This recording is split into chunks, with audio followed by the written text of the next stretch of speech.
तो दोस्तों आपका फिल्मी चीटी चैनल पर स्वागत है और आज मैं एक्सप्लेन करने वाला हूं 2026 में आई मूवी द राजा साहब को, ऑस्कर विनिंग मूवी। मैं मूवी को एक्सप्लेन करूंगा, लेकिन उससे पहले अगर आप मेरे चैनल पर नए हैं तो चैनल को सब्सक्राइब कर लीजिए। इससे आप हमारे चैनल से जुड़ जाएंगे और आने वाली वीडियोस को देख पाएंगे। अब चलिए आपको सुनाता हूँ इस फिल्म की कहानी। तो मूवी की शुरुआत में हम देखते हैं मुर्दा घर से बिलोंग करने वाले एक वार्ड बॉय को, जो कि किसी की अस्थियां लेकर जा रहा होता है। अस्थि वाले आदमी को जलाते टाइम उसके पास से उसे 500 का नोट मिला, तो वार्ड बॉय ने उसे अपने पास रख लिया। अचानक वो नोट उड़ने लगा। वार्ड बॉय उसे पकड़ने उसके पीछे भागा। नोट उड़ते हुए खंडहर पड़ी एक हवेली के अंदर चला गया। हवेली मायावी थी, कुछ भी नॉर्मल नहीं था वहाँ। तभी उसे एक आवाज सुनाई देती है, जो कुछ भी तुमने लिया है इन अस्थियों के साथ सब कुछ यहीं रख दे।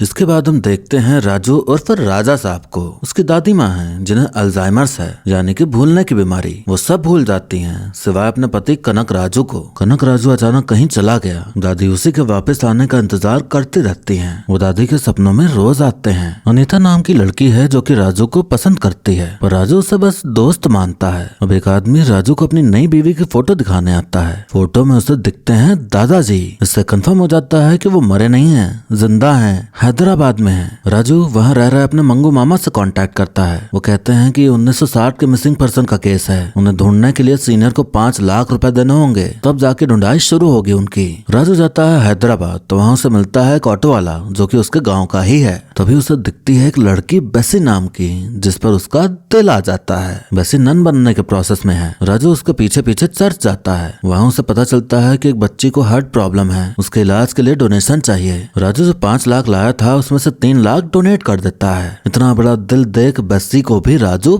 पसंद आ जाता है। मंगू मामा राजू को ले जाते हैं सीनियर ऑफिसर के पास। राजू बताता है कि मेरी दादी राजा महाराजाओं के घर की हैं, ऐसा वो बोलती हैं। गंगा राजू नाम का आदमी मेरे दादाजी के यहाँ काम करता था। देवनगर साम्राज्य के खजाने से गहनों का संदूक लेके भाग गया था गंगा राजू। जब तक वो संदूक और गंगा राजू नहीं मिलता तब तक वापस नहीं आऊंगा, ऐसा एक खत में लिखकर दादाजी चले गए और अब तक वापस नहीं आए। अब आज जाके वो इस शहर में दिखे हैं तो आप उन्हें ढूंढ दीजिए। हम देखते हैं गंगा राजू को जो कि जंगल में घूम रहा है। राजू सब कुछ भूल भाल कर बेसी से प्रेम संबंध बनाने में लग गया था। बेसी राजू को फोन करके कहती कि तेरे दादा ने मेरे साथ चीटिंग की है। मैं हॉस्पिटल में डोनेशन के पैसे जमा करने गई थी, पता नहीं उन्होंने मेरे साथ क्या किया। मैंने उन्हें सारे पैसे दे दिए और फिर वो पैसे लेके गायब हो गए। राजू माँ से पूछता है दादाजी चोर थे क्या? दादी कहती वो तो काफी हेल्पिंग नेचर के थे, चोर तो हो ही नहीं सकते वो। हमें देखने मिलता है कि गंगा राजू पर नजर रखे हुए है। राजू ने आधे से ज्यादा पैसे तो डोनेशन में दे दिए, तो कम पैसा देख सीनियर गुस्सा आ जाता है। अब राजू के पास आती है भैरवी नाम की लड़की, जो कि अपने साथ 1 करोड़ रुपए लेके आई थी। कहती जब तुम्हारे दादाजी भल्लारी में काम करते थे तो उन्होंने मेरे नाना जी की मदद की थी। उसे एहसान के बदले ये पैसा भेजा है मेरे नाना ने। ये पैसे मैं तुम्हारे दादाजी को ही दूंगी। तभी कुछ गुंडे पैसों से भरा बैग चुरा लेते हैं। राजू डिशम डिशम करता है और फिर भैरवी भी उससे इम्प्रेस हो जाती है। बेसी राजू और भैरवी को साथ में देख लेती है तो उसका मुंह बन जाता है। ऑटो वाला आदमी कहता बेसी तो नन है ना, नन प्यार व्यार नहीं कर सकती। राजू सोचता है बेसी तो मिल नहीं सकती अब, तो भैरवी पर ही फोकस करते हैं। ठरकी साला। हमें पता चलता है कि गंगा राजू ही भैरवी के नाना जी हैं। राजू को गंगा राजू दिख जाता है तो वो उसे पीटने लगता है कि क्यों भागा था संदूक लेके। ये राज भी उसके सामने खुल जाता है कि वो भैरवी का नाना है। गंगा राजू कहता तुम्हारी दादी कोई साधारण महिला नहीं है, देवनगर साम्राज्य की महारानी गंगा देवी थी वो। एक दिन गंगा देवी प्रसाद बांट रही थी, तभी कनक राजू की नजर उस पर पड़ी। उसने गंगा देवी का हाथ पकड़ लिया। सैनिकों ने उसे बहुत पीटा। कनक राजू अपने ऊपर हुए अपमान को बर्दाश्त नहीं कर पाया। उसने ठान लिया कि वो पूरे साम्राज्य का मालिक बनकर उसकी पूरी दौलत हड़प लेगा। वो गया बहुत खतरनाक तांत्रिक बैरागी के पास तंत्र मंत्र की विद्या सीखने। बैरागी ने कहा कुएं के अंदर जाकर तपस्या करने को। कनक राजू ने दिन रात कुएं के अंदर तपस्या की। उस तपस्या से उसे खूब सारी शक्तियां प्राप्त हुई। बैरागी ने उसे खाने में कुछ दिया जिसे कनक राजू ने गंगा देवी को खिला दिया और फिर उसके बाद से वो उसके वश में आ गई। गंगा देवी ने कनक राजू से शादी कर डाली। फिर उसने राजमहल का सारा खजाना खाली कर डाला। फिर गंगा राजू को चोर बनाकर खुद वहाँ से फरार हो गया।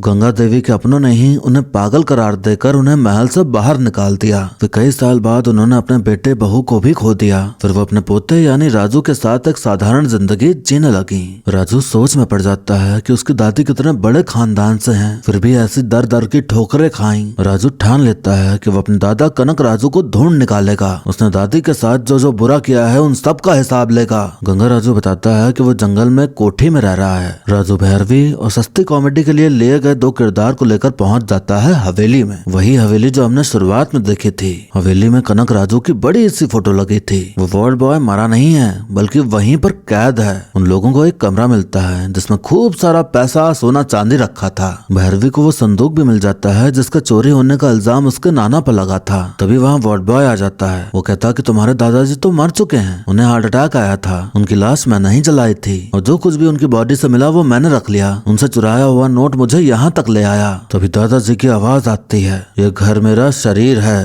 और ये दौलत मेरी रूह। यहाँ की एक एक चीज में मेरी आत्मा बसी हुई है। मेरे मरने के बाद इस दौलत को मैं ही भोगूंगा। राजू कहता है मैं अपनी दादी की दौलत तो लेकर ही जाऊंगा। तभी धूल मिट्टी के रूप में कनक राजू प्रकट हो जाता है सामने। वो कहता कि तू खुद को नहीं बल्कि मैं तुझे यहाँ लेकर आया हूँ। तुझे दादी से दूर किया ताकि आने वाली तीसरी अमावस्या को मैं अपना मकसद पूरा कर सकूं। अब ये लोग यहाँ से भागने की कोशिश करते हैं पर ये महल कनक राजू के कंट्रोल में था। वो इन लोगों को बाहर ही नहीं निकलने देता। माइंड गेम्स खेल रहा था कनक राजू इन लोगों के साथ। जो है नहीं वो दिख रहा था इन्हें। कोई बाहर जा नहीं सकता था लेकिन बेस्सी चली जाती है महल में। उसके साथ भी रिप नाम का कॉमेडी कैरेक्टर चला आता है। वो अपने 3 लाख रुपए लेने आई थी। राजू को पता चलता है कि बेस्सी नन नहीं बनी है। वो भैरवी को छोड़कर फिर से बेस्सी के साथ कनेक्शन मिलाना चालू कर देता है। बेस्सी और रिप को भी महल में भूत चुड़ैल दिखते हैं तो वो भी इन लोगों के सिचुएशन में आके खड़े हो जाते हैं। अब यहाँ से निकलने के लिए वो डॉक्टर पद्मभूषण नाम के आदमी को बुलाते हैं। भूत प्रेतों को भगाने का उनका तरीका अलग है। वो लोगों को हिप्नोटाइज करके उनके अंदर घुसे भूत को भगाते हैं। डॉक्टर हवेली को देखकर कहता है ये कोई मामूली तांत्रिक नहीं है, वो एक्सॉर्सिस्ट है, साइकाट्रिस्ट है और हिप्नोटिस्ट भी है। वो दिमाग के साथ खेल रहा है। यहाँ पे जो भी चीजें हैं वो सब हिप्नोसिस के लिए यूज हो सकती हैं। उन्हीं के जरिए वो तुम सबको अपने वश में करके रखे हुए है। तुम्हारे थॉट प्रोसेस को कंट्रोल करके तुम्हें लॉक कर दिया है यहाँ। अगर तुम सब कॉन्शियस माइंड में एक पैरेलल वर्ल्ड क्रिएट कर सको, अपने थॉट्स को वहाँ रखो, तब कुछ हो सकता है। एग्जाम्पल के तौर पर डॉक्टर राजू को हिप्नोटाइज करके उसे इमेजिन करने को कहते हैं कि वो समुंदर किनारे है। उसे इमेजिन हो तो रहा था लेकिन कनक राजू उस पर हावी होने लगा। उसके थॉट्स उसे इमेजिन होने लगे। डॉक्टर कनक राजू के थॉट्स को रोक नहीं पाते और राजू उनके कंट्रोल से बाहर हो जाता है। उसे देखने मिला कि कनक राजू किसी का गला रेतने में लगा है। अब कनक राजू डॉक्टर के सामने आ जाता है। वो डॉक्टर के दिमाग से भी खेलने लगता है। डॉक्टर की एक पोती थी जो कि कार एक्सीडेंट में मारी गई थी। कनक राजू उसके दिमाग में बसी उस मेमोरी को फील कराता है उसे। डॉक्टर बहुत ज्यादा डर जाते हैं। उन्हें समझ आ जाता है कि वो कनक राजू के दिमाग को कंट्रोल नहीं कर सकते। वो कहते हैं कि वो जानता है कि किसकी क्या कमजोरी है। वो उसी को टारगेट करता है। सेल्फ हिप्नोटाइज करना होगा,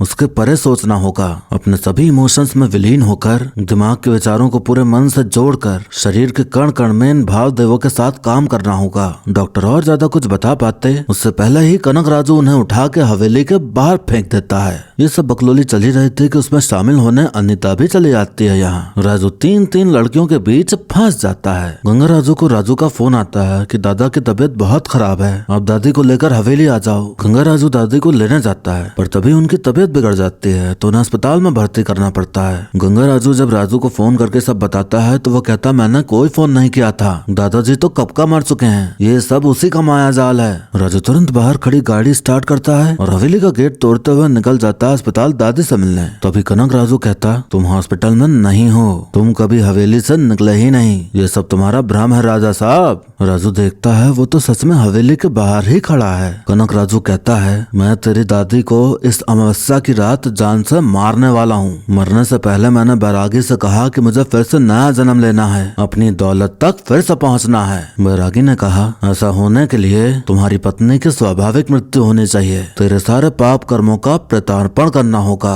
मेरे मरने के 3 दिन बाद से मेरे मरने की खबर तेरी दादी तक पहुंचाने लगा और उसे मौत के मुंह में ढकेल दिया। अब थोड़े ही समय में गंगा देवी की आत्मा शुद्ध शक्तियों का आहार बन जाएगी, तब मैं फिर से जन्म लूंगा। 6 साल का होते ही अपनी दौलत तक पहुंचूंगा, जन्म जन्मांतर तक अपनी दौलत को भोगूंगा।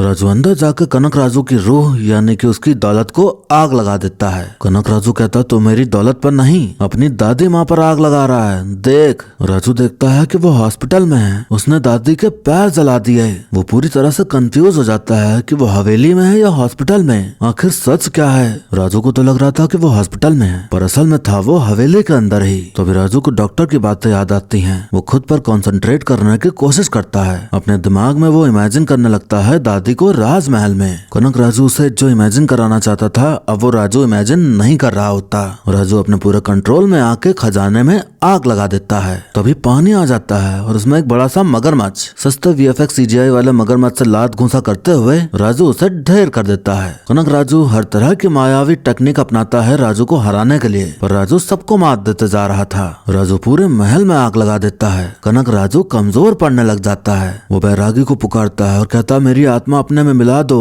और उसे खत्म कर दो। कनक राजू बैरागी के साथ मिल एक विशालकाय राक्षस का रूप ले लेता है और राजू को अपनी मुट्ठी में जकड़ उसका चूसने लगता है। राजू का अंत आ चुका था, लेकिन तभी उसके अंदर दुर्गा माता की शक्तियां आ जाती हैं। वो बहुत ज्यादा ताकतवर बन जाता है। वो राक्षस रूपी कनक राजू का नरसंहार कर देता है। कनक राजू का विनाश हो गया तो अब उसका सही से अंतिम संस्कार किया जा रहा होता है। राजू को इस बात की चिंता थी कि क्या हाल होगा दादी का जब उनको पता चलेगा कि उनका पति अब इस दुनिया में नहीं है। कमाल की बात यह हो जाती है कि दादी को अब कनक राजू याद ही नहीं था, तो अब कनक राजू का किस्सा पूरी तरह से खत्म हो गया। तभी एक दिन राजू पहुंच जाता है एक सर्कस के अंदर। वहाँ उसे दिखता है एक आदमी जोकर के भेष में, जो कि उसके जैसा ही दिख रहा था। लिखा आता है कि इसका पार्ट 2 भी आएगा जिसका नाम होगा राजा साहब सर्कस 1935। यही बताते हुए ये मूवी यहीं पर खत्म हो जाती है।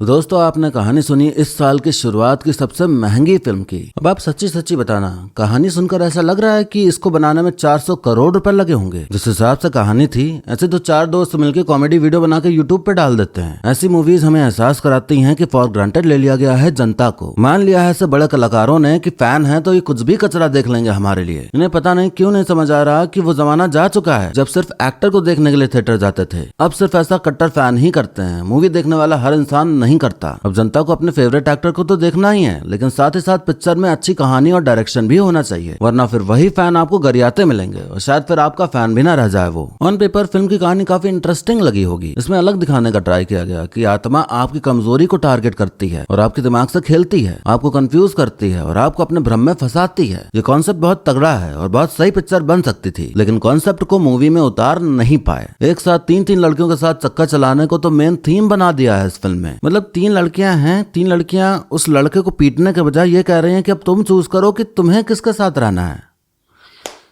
ये किस तरह का कॉमेडी का लेवल है मुझे समझ नहीं आ रहा है। 3 घंटे की फिल्म है, उसमें सिर्फ टाइम पास किया गया है। आधे घंटे तक ऐसे सीन्स हैं जिनका कहानी से कोई मतलब ही नहीं है, बस मूवी की लेंथ बढ़ा रहे हैं। 3 घंटे की मूवी को मैंने 10 मिनट में एक्सप्लेन कर दिया है, तो सोचो मैंने कितने सीन्स काटे होंगे तब जाके आपको थोड़ा बहुत सही लग रहा होगा। गाने भी एकदम अचानक से आ जाते हैं, वो भी एकदम घटिया। फिल्म ऐसे ही बोर कर रही होती है और जब गाना आ जाए तो बोरियत भी आपका साथ छोड़ देती है और नींद आपका साथ पकड़ लेती है। समझ नहीं आ रहा कि प्रभास सर क्या सोच के फिल्म चूज कर रहे हैं। और जब वो सेट पर जाते हैं एक्ट करते हैं तो उन्हें समझ नहीं आता, उन्हें फील नहीं होता कि कुछ सही नहीं हो रहा है। मैं जोकर लग रहा हूँ इस फिल्म में। एक तो फिल्म प्रमोशन के टाइम पर राइटर डायरेक्टर ऐसी चीजें कर देते हैं कि लगता है कि एकदम भौकाल ही पिक्चर बना दी है, लेकिन जब देखने जाओ तो एकदम कचरा। आदिपुरुष के टाइम में भी स्टेज पर डायरेक्टर ओम राउत रोए थे और इस टाइम पे भी फिल्म के डायरेक्टर मारुति रो दिए। डायरेक्टर मारुति ने तो ये तक कह दिया कि फिल्म अच्छी ना हो तो मेरे घर आ जाइएगा। कमाल की बात यह है कि फुल कॉन्फिडेंस में एड्रेस भी दे दिया। फिल्म हॉरर कॉमेडी जॉनर की है, पर इसमें ना तो कॉमेडी है और ना हॉरर है। कॉमेडी तो उन लोगों के साथ हुई है जो ये पिक्चर देखने गए और ये पिक्चर उनके लिए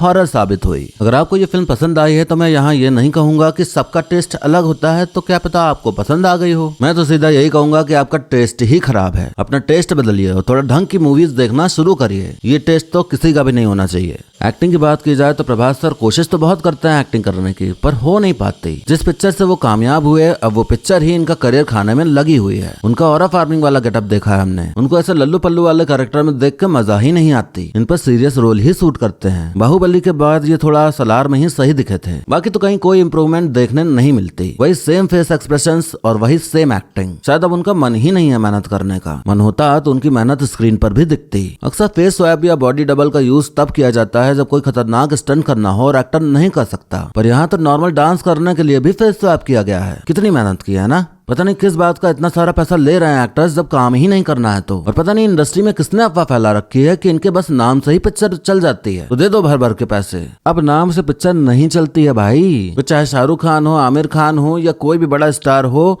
नाम से पिक्चर नहीं चलती। कुछ मूवीज होती हैं जो 4-5 करोड़ में ही बनकर धमाल कर जाती हैं, और ये है कि 400 करोड़ लगा के भी चिरक दे रहे हैं। अब तो हाई बजट की फिल्म बनाना भी हाइप बनाने के लिए यूज किया जाता है। लोग सोचते हैं इतने बड़े बजट की मूवी है तो अच्छी ही होगी, लेकिन मूवी देखो तो ऐसा लगता है कि इससे बढ़िया तो हम ही बना लेंगे। पता है क्या, लगातार फ्लॉप्स देने के बाद भी प्रभास सर का करियर खत्म नहीं होने वाला। सबकी उम्मीद टूट चुकी है, लेकिन अब उनकी अगली फिल्म होगी स्पिरिट, जिसके कर्ता धर्ता है संदीप रेड्डी वांगा। लोग प्रभास के लिए तो ना सही, वांगा के लिए मूवी देखने तो जाएंगे ही। वांगा सर ऐसे हैं कि शायद वो प्रभास से एक्टिंग निकलवा भी ले, या फिर पिक्चर ऐसी बनाए कि एवरेज एक्टिंग होने के बाद भी काम बन जाए। वांगा की पिक्चर है तो चलनी तो तय है, अगर चली तो प्रभास सर का फिर से नाम हो जाएगा। फिर नाम होगा तो फिर से इतनी हाई बजट की पिक्चरें मिल जाएंगी उन्हें, और फिर से वो बिना एक्टिंग किए, बिना एफर्ट किए करोड़ों में कमाएंगे वो। तो प्रभास सर का करियर तो नहीं खत्म होने वाला, फिर चाहे वो कितना ही फ्लॉप दे दें। ट्रेलर में तो इस सीन को भी दिखाया गया था, पर पूरी मूवी में इस गेटअप में प्रभास सर दिखे ही नहीं। ऐसे ही कई सारे सीन्स दिखाए गए थे ट्रेलर में जो कि मूवी में है ही नहीं। इस फिल्म के कर्ता धर्ता मारुति सर को न जाने कहाँ का कॉन्फिडेंस है कि उन्होंने इसका पार्ट 2 भी अनाउंस कर दिया। पता नहीं किसने सजेस्ट कर दिया इन्हें, या क्या सपना आया होगा इन्हें कि रद्दी से पिक्चर का पार्ट 2 भी बनाएंगे, और वो भी जोकर शॉट को टीज करते हुए पार्ट 2 अनाउंस किया। क्या लगा होगा इनको कि अरे भाई एकदम डार्क नाइट वाला जोकर का फील आ रहा है, पर असल में तो ये सच में जोकर ही लग रहे हैं। इनसे भी ज्यादा उम्र के एक्टर जैसे Amitabh sir, Rajinikanth sir, Kamal Haasan sir इनसे लाख गुना अच्छी एक्टिंग करते हैं। फॉर एग्जाम्पल संजय दत्त को ही देख लीजिए, उनका काम इस फिल्म में अच्छा है। बस एक चीज अच्छा नहीं है कि वो वॉइस नहीं बदल पाते अपनी कैरेक्टर के हिसाब से। कैरेक्टर कोई भी हो, वॉइस उनकी हमेशा सेम ही रहती है, तो बस उस चीज पर उनको काम करना चाहिए। मुझे तो अब ऐसा फील होता है कि पैसों का गोलमाल करने के लिए ऐसी मूवीज बनाई जाती हैं, क्योंकि मूवी में तो दिखता नहीं है कितना पैसा लगा है, तो पैसा गया कहाँ? कहीं किसी की जेब में तो गया ही होगा ना। तो बस यही खेल है जो आम जनता समझ नहीं पाती। ये मूवी वन टाइम वॉच भी नहीं है, सीधा स्किप की जा सकती है। ऐसी मूवीज को पूरी तरह नकार दो ताकि ऐसी मूवीज बनना बंद हो, और पता चले फिल्म इंडस्ट्री को कि जनता वो जनता नहीं रही जो लिबिल लिबिल करती थी, उसको चाहिए अब फुल इज्जत। कहने को तो बहुत कुछ है, लेकिन अब मैं नहीं कहना चाहूंगा, वेस्ट ऑफ टाइम है, बस स्किप करो इस मूवी को। बाकी वीडियो आपको अच्छा लगा हो तो आप लाइक कर दीजिए, और कुछ कहना हो तो कमेंट भी आप कर सकते हैं। बाकी मिलते हैं अब अगली वीडियो में, तब तक के लिए टाटा बाय बाय और नमस्ते।